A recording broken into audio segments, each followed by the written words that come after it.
ما نقص مال عبد من صدقہ، فرمایا کہ میں اللہ کی قسم کر کے کہتا ہوں کہ صدقے سے مال کم نہیں ہوتا۔ بظاہر لگتا ہے کہ 100 میں سے 10 نکال دیں گے تو باقی 90 بچیں گے۔ آپ کا کیلکولیٹر بھی آپ کو حساب یہی دیتا ہے کہ اتنے سے اتنے منہا کرو گے تو باقی اتنے رہ جائیں گے، لیکن اگر وہ نکالے جانے والے صدقے کی مد میں نکالے گئے ہیں تو یہ ذہن نشین کر لیجئے کہ مال میں کمی نہیں آتی۔ بظاہر تو عددی اعتبار سے ایسے ہی لگ رہا ہے، لیکن اللہ تعالیٰ اس کے اندر برکت ایسی پیدا فرماتا ہے کہ کمی ہونے کی بجائے اضافہ ہوتا ہے۔ اور اگر صدقہ کرنے سے مال میں کمی آ جاتی تو اس امت کے سب سے غریب شخص کا نام، سب سے مفلس شخص کا نام ابو بکر صدیق ہوتا، کہ جنہوں نے اپنا سارا مال راہ خدا میں لٹا دیا۔ تو صدقے سے مال گھٹتا نہیں ہے، صدقے سے مال کم نہیں ہوتا، بلکہ اللہ صدقے کے ذریعے سے مال میں برکت پیدا کر دیتا ہے اور اضافہ فرماتا ہے۔ دنیا کے اوپر بھی ہمیں دیکھنے کو ملتا ہے کہ راہ خدا میں بانٹنے والے، صدقہ و خیرات کرنے والے آسودہ رہتے ہیں اور ان کے اموال میں کمی نہیں آتی، لیکن جو اجر، جو صلہ، جو برکتیں اور جو اللہ اس صدقے کے صلے میں آخرت میں انہیں عطا فرمانے والا ہے، وہ تو کسی ترازو پہ نہیں تولا جا سکتا۔ ہمارے خیال، ہمارا فہم و ادراک اس کی حدود کو بھی نہیں چھو سکتا جو اللہ تعالیٰ بندوں کو صدقے کے صلے میں عطا فرمائے۔ تو راہ خدا میں بانٹنے والے، خیرات کرنے والے مت سمجھیں کہ ان کے مال میں کوئی کمی آتی ہے۔ اللہ تعالیٰ جل شانہ اموال میں اضافہ اور برکت پیدا فرماتا ہے، اور یہ بات اللہ کے محبوب علیہ السلام نے باقاعدہ قسم کر کے کہی، ما نقص مال عبد من صدقہ، کہ میں قسم کر کے کہتا ہوں کہ صدقے سے مال کم نہیں ہوتا، گھٹتا نہیں۔ دوسری بات ارشاد فرمایا کہ ولا ظلم عبد مظلمۃ فصبر علیہا الا زادہ اللہ عزا، کہ جب کوئی شخص ظلم کو سہ جاتا ہے اور اس کے مقابلے کے اندر اس طرح کا رد عمل نہیں دیتا تو بظاہر تو ایسا لگتا ہے کہ اس شخص نے کمزوری دکھائی، لیکن امن عامہ میں خرابی پیدا نہ ہو اور ماحول میں تلخیاں نہ آئیں تو بعض اوقات اپنے رشتہ داروں سے، اعزاء و اقرباء سے، دوستوں سے ہم بہت ساری چیزیں برداشت کرتے ہیں۔ تو اب لگتا یہ ہے کہ شاید اس نے یہ چیز برداشت کر لی، کسی نے سخت بولا تو گوارا کر لیا، کسی نے زیادتی کی تو گوارا کر لیا، تو یہ تو رسوا ہو گیا۔ اللہ کے محبوب فرماتے ہیں جب بندہ ظلم پر صبر کرتا ہے تو اللہ جل شانہ اس کے بدلے میں اس کو عزت عطا فرماتا ہے، اس کی آبرو میں کمی نہیں آتی بلکہ اللہ اس کی آبرو میں اضافہ فرماتا ہے۔ یہ بات ذہن میں رکھیے گا کہ ذاتی طور پہ جو ہمیں تکالیف پہنچتی ہیں معاشرے کی جانب سے، لوگوں کی جانب سے، اس کو سہ لینا یہ بڑی بات ہوتی ہے۔ بعض اوقات ایسا ہوتا ہے کہ لوگوں پر جور و ظلم اور جبر کے بازار گرم ہو جاتے ہیں تو اس کے خلاف کھڑا ہونا ہوتا ہے تاکہ ظلم اور جور اور جبر ختم ہو جائے، وہ ایک الگ چیز ہے اور اس کی بھی ہمیں ترغیب دی گئی ہے۔ لیکن عمومی طور پہ ہمارے ساتھ زیادتیاں ہوتی رہتی ہیں تو ہم اپنا حق چھوڑتے ہیں، ہم صبر کر جاتے ہیں، برداشت کر جاتے ہیں، تو اس پر اللہ تعالیٰ جل شانہ نے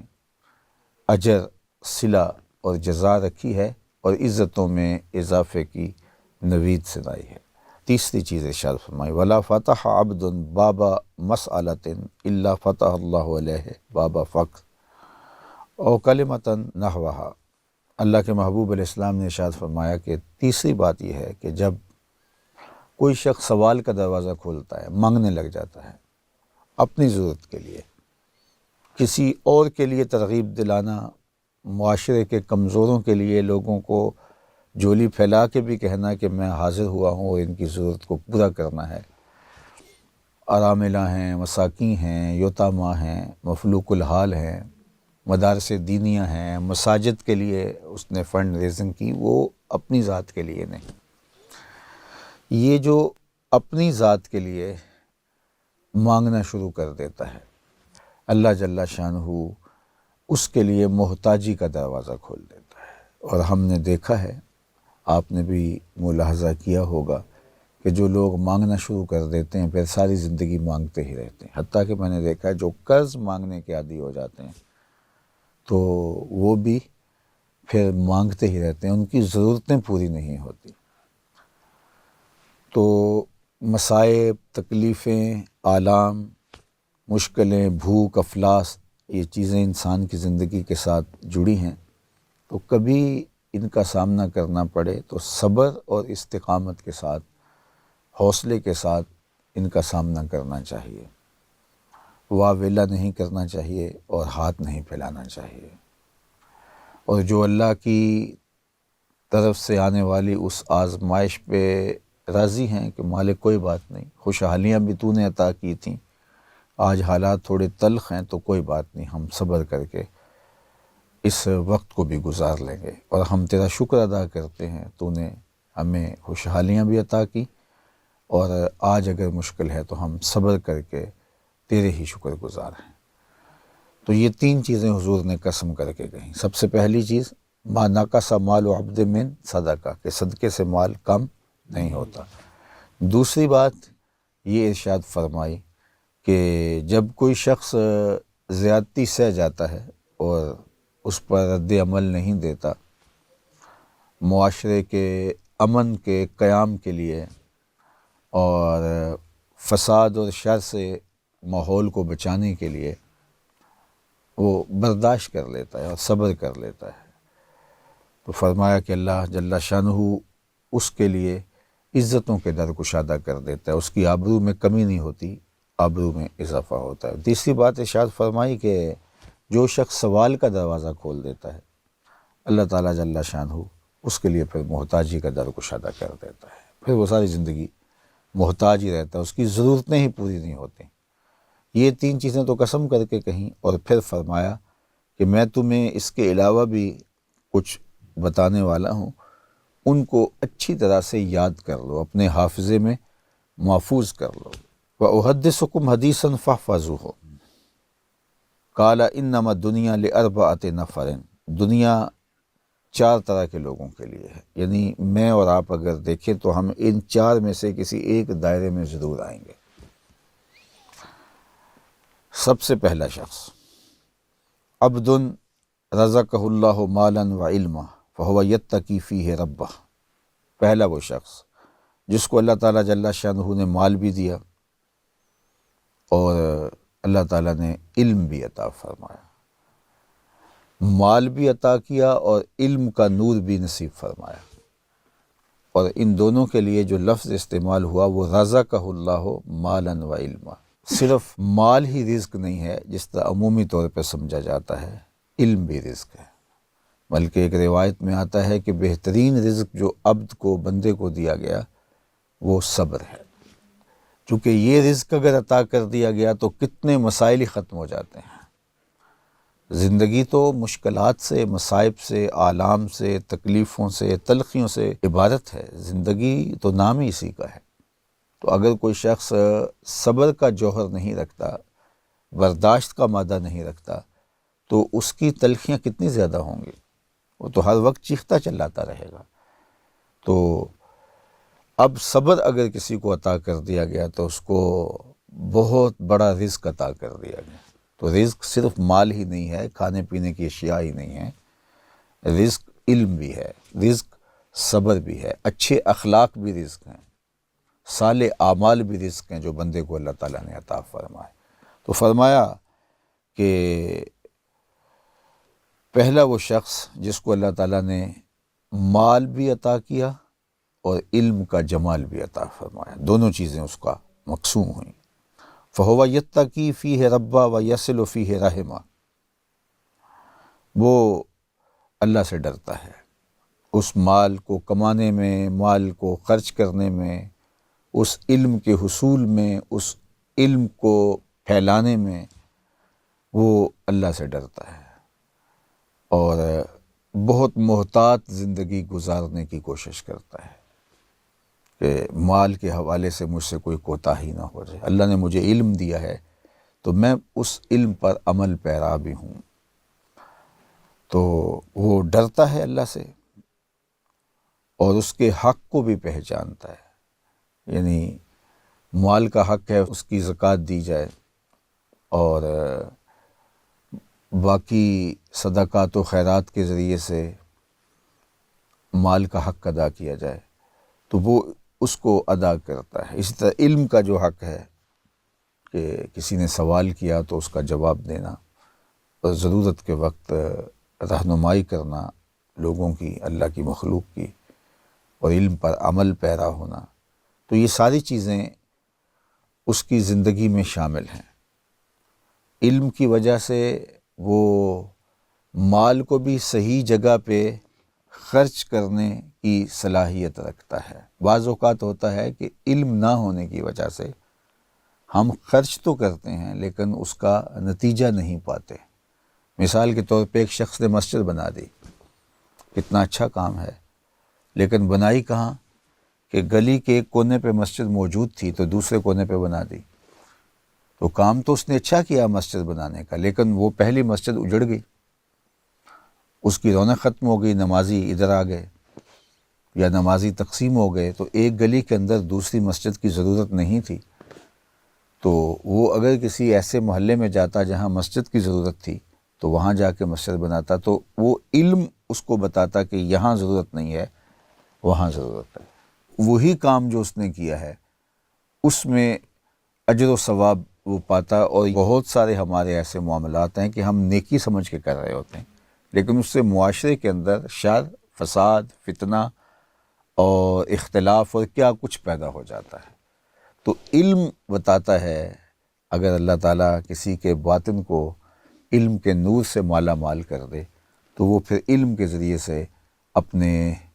مال کو خرچ کرے گا، اور کہاں خرچ کرنا ہے اور کہاں اس کی ضرورت ہے اور کہاں اس کی زیادہ ضرورت ہے، ترجیح کیا ہے، یہ ساری چیزیں وہ جانے گا اس علم کے ذریعے سے۔ اور ارشاد فرمایا کہ وہ شخص صلہ رحمی بھی کرتا ہے، یعنی یہ نہیں کہ پیسے آگے ہیں تو رشتہ داروں سے دور ہٹ گیا، اعزاء و اقربا کو چھوڑ بیٹھا اور ان کی ضرورتوں کا اس نے خیال ہی نہ رکھا۔ اب تو اللہ نے مال کے ذریعے سے اس کو ممتاز کیا ہے تو وہ خاندان کو سنبھالنے کی کوشش کرے، اپنے رشتہ داروں اور اعزاء و اقربا کو سپورٹ کرے، ان کی مدد اور نصرت کرے، ان کے مشکل کے وقت کام آئے، چونکہ اللہ نے اس کو مالی طور پہ آسودہ بنایا ہے، تو وہ اس بات کا خیال رکھتا ہے، رشتہ داریاں نہیں ٹوٹنے دیتا اور اپنے مال کو لوگوں کی، بالخصوص رشتہ داروں کی ضرورت کے لیے خرچ کرتا ہے۔ اور پھر ارشاد فرمایا وَيَعْلَمُ لِلَّهِ فِيهِ حَقًّا، اور اس میں جو اللہ کا حق ہے اس کو بھی پہچانتا ہے، یعنی مال کے اندر اللہ کا حق ہے، زکوٰۃ ہے 2.5% ادا کرنا ہوگی، صدقات واجبہ ہیں، اس طرح یہ صدقہ فطر اب عید کے موقع پہ آنے والا ہے، اور دیگر جو مال سے جڑی ہوئی عبادتیں ہیں جس طرح حج ہے، استطاعت پر حج کرنا لازم اور ضروری ہے، تو اس حق کو بھی پہچانتا ہے جو اللہ تعالیٰ نے مال کی وجہ سے اس کے اوپر لازم کیے ہیں، اور ان کو ادا کرتا ہے، اور ویسے بھی ضرورت مندوں کی ضرورت کی تکمیل کرتا ہے جیسے کہ ابھی گزرا۔ تو ارشاد فرمایا کہ فَهَذَا بِأَفْضَلِ الْمَنَازِلِ، یہ درجے کے اعتبار سے سب سے بہتر ہے، اللہ تعالیٰ جل شانہ اس کو بہترین مقام اور مرتبہ اور درجہ عطا فرمانے والا ہے کہ اس نے لوگوں کی ضرورت کو بھی محسوس کیا، اس نے مال کا حق بھی ادا کیا، اور یہ مال کے کمانے اور خرچ کرنے میں اللہ سے ڈرتا بھی رہا، مال کے فتنوں سے بھی بچا، مال کی وجہ سے غرور، تکبر، رعونت، یہ ساری چیزیں جو اس کے ساتھ جڑی ہوئی آتی ہیں، ان سے بھی اللہ کے دیے گئے علم کی وجہ سے، اس کی توفیق سے، اس کے فضل و کرم سے، ان چیزوں سے بھی اس نے اپنے آپ کو دور رکھا۔ اور اس کا علم نافع تھا، جس نے اس کی مدد کی اور اس کی نصرت کی اور اس کو صحیح راہ دکھایا۔ تو یہ اس کائنات میں سب سے بہترین جگہ پر، بہترین اعلیٰ مقام اور درجے پر ہے۔ اب میں اور آپ دیکھیں، یا تو ہم اس مقام پہ ہیں کہ اللہ نے ہمیں علم بھی عطا کیا ہے، اور اللہ جل شانہ نے ہمیں مال بھی عطا کیا ہے، اور ہم مال کا حق ادا کرتے ہیں، اللہ سے ڈرتے ہیں، صلہ رحمی کرتے ہیں۔ ایک تو یہ درجہ ہے۔ دوسرا درجہ اللہ کے محبوب علیہ السلام نے ارشاد فرمایا، وَعَبْدٌ رَزَقَهُ اللَّهُ عِلْمًا، وہ بندہ جس کو اللہ تعالیٰ نے علم عطا کیا، وَلَمْ يَرْزُقْهُ مَالًا، لیکن اس کو مال عطا نہیں کیا گیا۔ علم کا نور تو نصیب ہے اس کو، لیکن مفلوق الحال ہے، اس کے پاس مال نہیں ہے، مال و متاع سامان دنیا نہیں ہے۔ اب وہ شخص جو علمی طور پہ تو اللہ جل شانہ کی کرم نوازیوں سے مالا مال کیا گیا، لیکن مالی طور پہ وہ آسودہ نہیں ہے، تو وہ اللہ کی بارگاہ میں ایک آرزو کرتا ہے۔ فہو صادق النیہ، پہلے فرمایا کہ وہ نیت کا سچا ہے، سچی نیت کے ساتھ وہ آرزو کرتا ہے۔ یقول، وہ کہتا ہے، لو ان لی مالا، اگر میرے پاس مال ہوتا، لعملت بعمل فلان، تو میں بھی فلاں کی طرح اچھے اعمال کرتا۔ مال کو جس طرح اس نے اللہ کا گھر تعمیر کیا، جس طرح مسجدیں بنوائیں، اس نے مدارس دینیاں کھڑے کیے، ضرورت مندوں کی ضرورت کو پورا کیا، مفلوق الحال لوگوں کی ضرورت میں ان کے کام آیا، معاشرے میں اس کا وجود برکت کا سبب و ذریعہ بنا، اور جہاں جہاں ضرورت ہوئی وہ کھڑا ہوا اور اپنے مال کو اس نے بے درے خرچ کیا۔ تو وہ کہتا ہے کہ اگر میرے پاس مال ہوتا تو میں بھی ایسے کرتا۔ اور یہ پہلے فرما دیا کہ ہے وہ صادق النیہ، اگر اس کے پاس ہوتا تو واقعہ ہی کرتا۔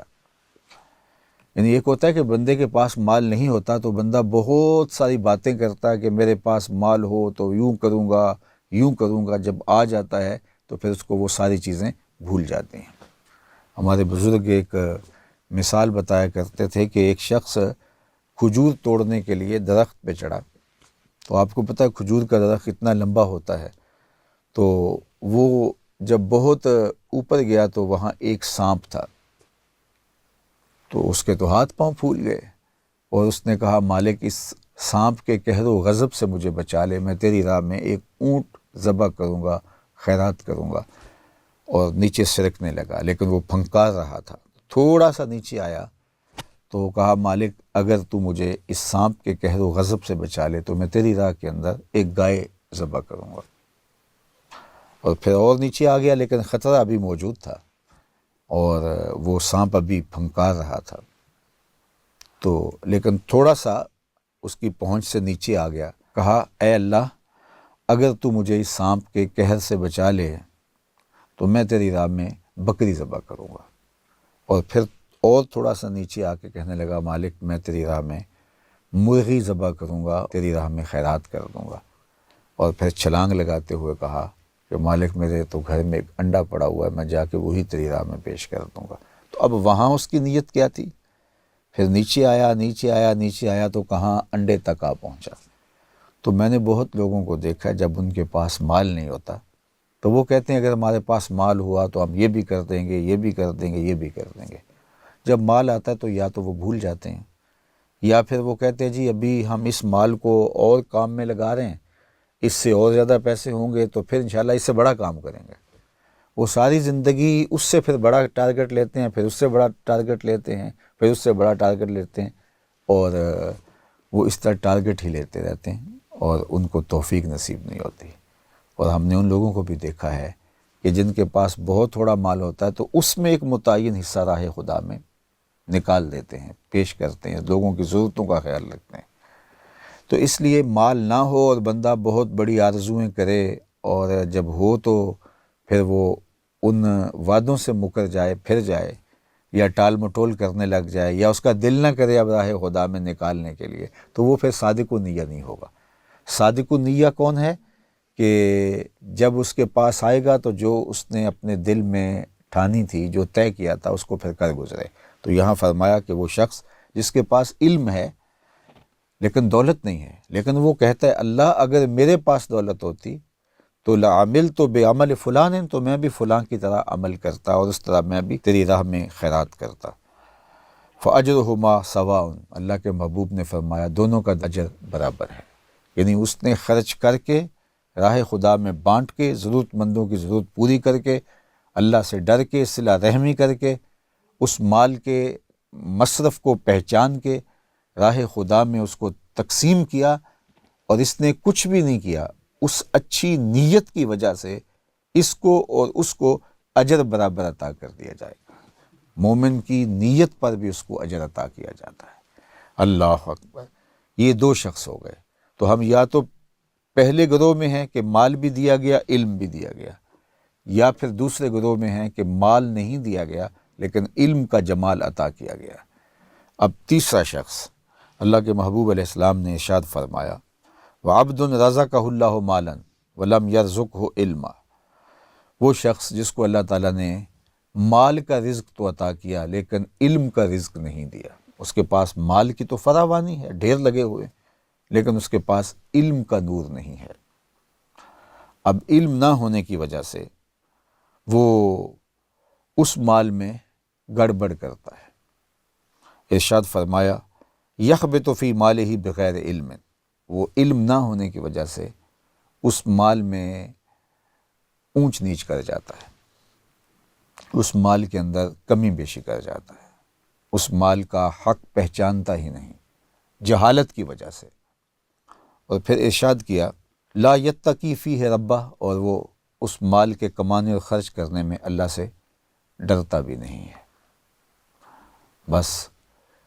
جدھر سے آ رہا ہے، جدھر جا رہا ہے۔ مال کے بارے میں یہ بھی پوچھا جائے گا کہ مال کمایا کیسے، اور مال کے بارے میں یہ بھی پوچھا جائے گا کہ مال خرچ کہاں کیا۔ صرف کمانے کے بارے میں نہیں پوچھا جائے گا۔ ہمارا زیادہ خیال یہ ہوتا ہے کہ رزق حلال آنا چاہیے، اس کے بعد جائے کیسے، خرچ کہاں ہو تو اس کی پرواہ نہیں ہوتی۔ بندہ یہ سمجھ لیتا ہے کہ میں نے کمایا ہے، میرا حق ہے جہاں مرضی خرچ کروں۔ تو مال کمانے کے لیے بھی ہمیں پابند بنایا گیا ہے کہ حلال اور طیب کماؤ، اور خرچ کرتے ہوئے بھی ہمیں فضول خرچی سے بچنے کی تلقین ارشاد فرمائی گئی ہے۔ بلکہ حدیث پاک میں آتا ہے کہ اللہ بندے کے قدم اپنے حضور سے ہٹنے نہیں دے گا جب تک اس سے 4 سوال نہیں کرے گا، اس کی عمر کے بارے میں، اس کی جوانی کے بارے میں، اس کے علم کے بارے میں، اور مال کے بارے میں 2 سوال وہاں مذکور ہیں کہ مال کے بارے میں بھی اللہ پوچھے گا کمایا کہاں اور خرچ کہاں کیا۔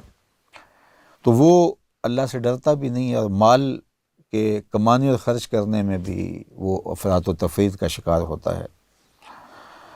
ولا یصل فیہ رحمہ، اور وہ صلہ رحمی بھی نہیں کرتا۔ مال آ گیا ہے تو غرور آ گیا، تکبر آ گیا، رشتہ دار اس کو اچھے نہیں لگتے، ان سے دور ہو گیا۔ وہ ضرورت لے کے دہلیز پہ آتے ہیں تو یہ رخ ہی پھیر لیتا ہے۔ بڑا عجیب اس کا رویہ بن گیا، صلہ رحمی کے ضوابط کو، اصولوں کو بھول گیا۔ ولا یعلم للہ فیہ حقا، اور مال میں جو اللہ کا حق ہے اس کو بھی نہیں پہچانا، نہ زکوٰۃ دی، نہ صدقات و خیرات سے اپنے مال کی تطہیر کی، نہ دیگر امور خیر بجا لایا، بس مال کے نشے میں ہر شے فراموش کر بیٹھا۔ فہذا باخبث المنازل، اللہ کے محبوب نے ارشاد فرمایا یہ خبیث ترین جگہ پر ہے۔ اب یہ تیسرا شخص ہے کہ جس کے پاس مال ہی مال ہے، علم کا نور اس کے پاس نہیں ہے۔ لازمی نہیں ہے کہ وہ بہت بڑا عالم ہو، ضروریات دین کا علم ہو، حلال و حرام کی تمیز ہو، احکام شرعیہ کو پہچانتا ہو، تو پھر وہ اپنے مال کو اچھے طریقے سے صرف کرنے کا اسلوب اور طریقہ جان لیتا ہے اور سمجھ لیتا ہے۔ لیکن اس کے پاس تو سوائے جہالت کو کچھ نہیں تھا، مال مل گیا، لیکن اس مال کی وجہ سے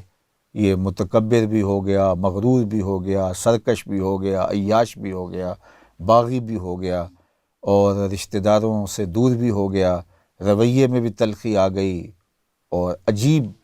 یہ شخص جو ہے وہ اپنی زندگی کا لف و نشر مرتب کر بیٹھا۔ پھر ارشاد فرمایا کہ یہ بدترین جگہ پہ ہے، خبیث ترین مقام پر یہ شخص موجود ہے، اللہ کرے ہم اس گروہ میں کبھی بھی نہ ہوں۔ چوتھی بات ارشاد فرمائی وَعَبْدٌ لم یرزقہ اللہ مالا ولا علما، اللہ اکبر۔ چوتھا وہ شخص ہے جس کے پاس علم بھی نہیں ہے، مال بھی نہیں ہے، نہ اس کو رزق علم عطا کیا گیا، نہ اس کو مال عطا کیا گیا۔ اللہ اکبر۔ فہو یقول، تو وہ کہتا ہے لو ان لی مالا لعملت فیہ بعمل فلان، اگر میرے پاس مال ہوتا تو میں بھی فلاں شخص کی طرح کام کرتا، فلاں شخص کی طرح عیش و عشرت کرتا، میرے میں کیا کمی ہے؟ اگر مال کی فراوانی کی وجہ سے فلاں شخص عیش و عشرت کی زندگی بسر کر رہا ہے، تو اگر میرے پاس ہوتا تو میرے میں کیا کمی ہے؟ میں بھی یوں ہی زندگی کو ایسے ہی عیش و عشرت میں بسر کرتا اور یہ کرتا وہ کرتا۔ تو وہ اس برے شخص کو، وہ جو علم کے بغیر مال و دولت حاصل کر چکا ہے، تو اس کو دیکھ کر کے آرزو کرتا ہے کہ میرے پاس مال ہوتا تو میں بھی اس طرح کی زندگی گزارتا۔ تو اللہ کے محبوب علیہ السلام نے ارشاد فرمایا فَهُوَ بِنِيَّتِهِ فَوِزْرُهُمَا سَوَاءٌ، تو وہ اس کی نیت کی وجہ سے گناہ میں اس کے ساتھ برابر ہے، اس کی نیت پر ہے، وہ اس نیت کی وجہ سے اس نے اس عیش و عشرت سے، اس مال کے ذریعے سے کوئی بدکاری، کوئی گناہ، کوئی ایسی چیز تو نہیں کی، لیکن اس نیت کے سبب سے وہ بھی گناہ میں اس کے ساتھ کھڑا ہوگا، اور گناہ میں یہ دونوں برابر ہوں گے۔ اللہ اکبر۔ امام ترمذی نے اس حدیث کو روایت کرنے کے بعد کہا یہ حدیث حسن بھی ہے اور صحیح بھی ہے۔ اب عالی مرتبت سامعین و ناظرین، خواتین و حضرات، اب ہمارے سامنے ایک پورا نقشہ آ گیا کہ دنیا میں 4 طرح کے لوگ ہوتے ہیں۔ ایک وہ جن کو علم دیا گیا اور مال بھی دیا گیا، یہ سب سے افضل ترین جگہ پہ فائز المرام ہیں، درجے کے اعتبار سے سب سے اونچے ہیں اس کائنات میں۔ دوسرے اشخاص جن کو علم تو دیا گیا لیکن دولت سے انہیں محروم رکھا گیا، لیکن وہ اپنے اس علم کی وجہ سے، اللہ کی اس عطا کے نور سے یہ آرزو اور یہ تمنا اپنے دل میں پاتے ہیں کہ اللہ اگر تو ہمیں مال دیا ہوتا تو ہم بھی ایسے ہی کرتے، اور اگر تو دے گا تو ہم ایسے ہی کریں گے، اور وہ یہ کہنے میں صادق النیہ ہیں، سچی نیت سے اپنے دل کی اتھاہ گہرائیوں سے کہہ رہے ہیں، اور اگر ان کے پاس مال آ جائے تو وہ ایسے ہی کریں گے۔ تو یہ دوسرا گروہ ہے۔ اور تیسرا گروہ وہ ہے کہ جس کے پاس دولت تو آ گئی، مال تو آ گیا، لیکن علم نہ ہونے کی وجہ سے ان کا مال ان کے لیے فتنہ بن گیا، آزمائش بن گیا، اور وہ گناہوں کی دلدل میں پھنس گئے اور اللہ سے دور ہو گئے۔ اللہ کی مخلوق کو بھی ان کے مال سے کوئی نفع نہ پہنچا، فائدہ نہ پہنچا۔ اور چوتھا وہ کہ جس کے پاس کچھ بھی نہیں ہے لیکن محض حسرت، آرزو اور بری نیت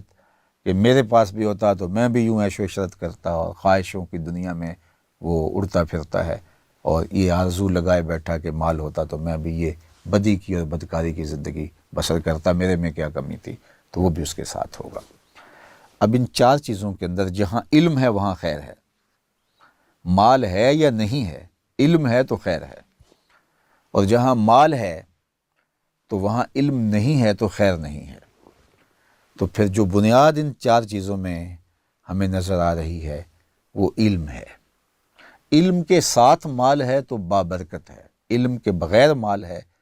تو وہ پھر نمرود، قارون اور حامان بناتا ہے۔ تو کم از کم ضروریات دین کو سیکھنا اور حلال و حرام کی تمیز کرنا، جو ہمارے اوپر شرعی طور پہ واجبات ہیں، فرائض ہیں، ان کو جاننا لازم اور ضروری ہے۔ اور اچھے لوگوں کی صحبت میں بیٹھنے سے دل میں علم کی طلب بھی پیدا ہوتی ہے، نرمی بھی آتی ہے، اور تقوی کا نور بھی اللہ نصیب فرماتا ہے۔ تو یہ سب کچھ دنیا اور دنیا کی دولت نہیں ہے، یہ علم کے سائے میں ہو، علم کے تابع ہو تو یہ نور اور روشنی اور جمال کا سبب و ذریعہ ہے، ورنہ یہ سوائے ہلاکت کی اور کچھ نہیں ہے۔